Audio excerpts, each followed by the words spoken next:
ආයි කට්ටිය ඉතින් අද වීඩියෝ එකක් අරන් ආවා. අපි අද කතා කරන්නේ LKS 16ට දාලව. ඉතින් වත්කම් මොකටද අපි ෂෙයා කරන්නේ කියලා. ඉතින් ප්‍රධාන වශයෙන් වත්කම් ෂෙයා කරන්න බලපාන සංකල්පිකුත් තියෙනවා. ඔයාලා දන්නවා ගැලපුම් සංකල්පය කියලා.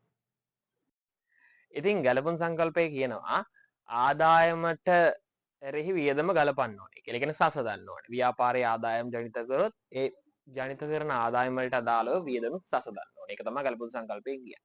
එතකොට ව්‍යාපාරයේ තියෙන දේපල පිරියත උපකරණත් ව්‍යාපාරයේ ආදායම් උපයන්න දායක වෙනවා. එතකොට මේ දේපල පිරියත උපකරණ ආදායම් උපයන්න දායක වුණා නම් ඒවට අදාළ වියදමක් අපි ගිණුම්ගත කරන්න ඕනේ.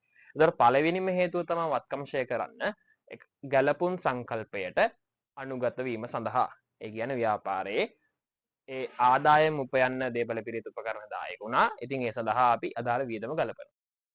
දෙවෙනි එක තමයි ඔයාලා දන්නවා මේ දේපල පිරියත උපකරණ ෂෙයා කරාම දික්සටහන. මොකද්ද? ෂෙයා ගිණුම හර අදාළ ෂෙයා කිරීමේ ගිණුම බැර කරනවානේ. ව්‍යාපාරයේ ලාභයෙන් කොටසක් වෙන් කරනවා. හැබැයි මේ ලාභය වෙන් කරාට ව්‍යාපාරයෙන් එළියට යන්නේ නැහැ මේක ෂෙයා කරා කියලා.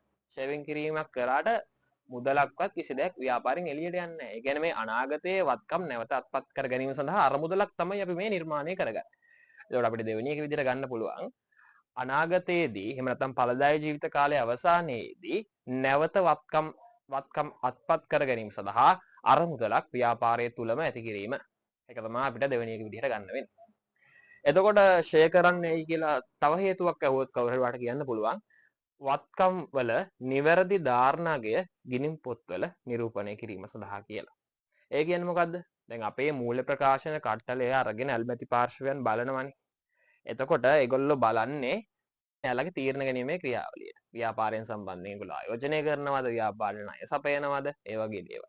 එතකොට අපි ධාරණාගය නිරූපණය කරන්නේ නැතුව ගත්තු දවසේ ඉඳන්ම වත්කම් ගත්තු පිරිවැය විතරක් නිරූපණය කරොත් එයාලට නිවැරදිව තීරණ ගන්න බෑ. සමහරවිට වත්කම යල්පැන ගිහිල්ලා එහෙම නැත්නම් වත්කම දැන් භාවිතයට ගන්නත් බෑ. හැබැයි ව්‍යාපාරයේ පොත්වල තියෙනවා වත්කම අදාළ අගය. ඒ නිසා වත්කමේ ධාරණාගය නිරූපණය කිරීම සඳහාත් අපි ෂෙයා කරනවා.